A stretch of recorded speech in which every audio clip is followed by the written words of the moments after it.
প্রশাসনের অবহেলায় মাত্র 27 বছর বয়সে প্রাণ হারাতে হলো এই যুবককে। ঘটনাটি ঘটেছে উত্তরপ্রদেশের গ্রেটার নয়ডার সেক্টর 150-তে।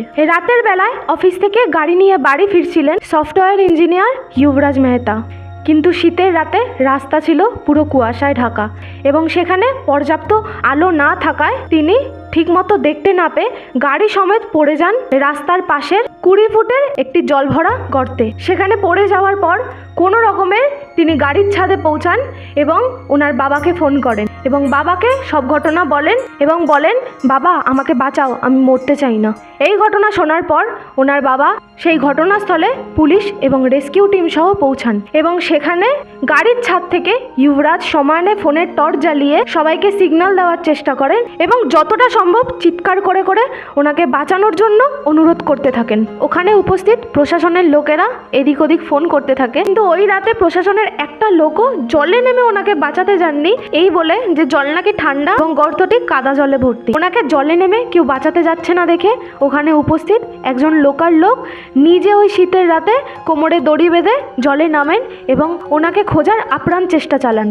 কিন্তু ততক্ষণে যুবরাজ জলে ডুবে গেছিলেন এবং ওনাকে আর বাঁচানো যায়নি। চোখের সামনে এক বাবাকে নিজের সন্তানকে এরমভাবে প্রাণ হারাতে দেখতে হয়। প্রশাসনের ঘটনাস্থলে পৌঁছানোর পরও যুবরাজ সেখানে 2.5 ঘন্টা পর্যন্ত লড়ে গেছেন এবং অনুরোধ করে গেছেন ওনাকে বাঁচানোর জন্য।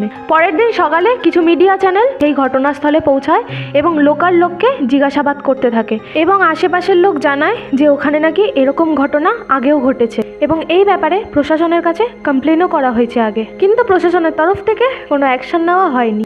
এবং ওখানে যে অত বড় একটা গর্ত রয়েছে সেই গর্তটাও কিন্তু ন্যাচুরাল নয়, ওটা আসলে একটা কনস্ট্রাকশন সাইট যেখানে অনেক বড় বিল্ডিং এর একটা প্রজেক্ট তৈরি হচ্ছিল এবং সেই বিল্ডিং এর বেসমেন্ট বানানোর জন্য এখানে অত বড় গর্ত করা হয়েছিল এবং আশেপাশের জায়গা থেকে নালা নর্দমার জল ওই গর্তে জমা হয়, যার ফলে সেখানে একটা বিশাল বড় পুকুরের সৃষ্টি হয়।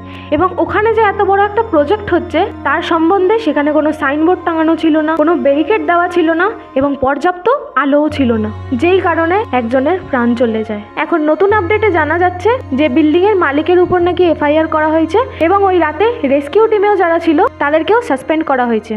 যখন অ্যাকশন নেওয়ার কথা ছিল তখন অ্যাকশন না নিয়ে এখন অ্যাকশন নিলে কী লাভ? যারা নিজের সন্তান হারিয়েছেন তারা তো আর তাদের সন্তানকে ফিরে পাবে না।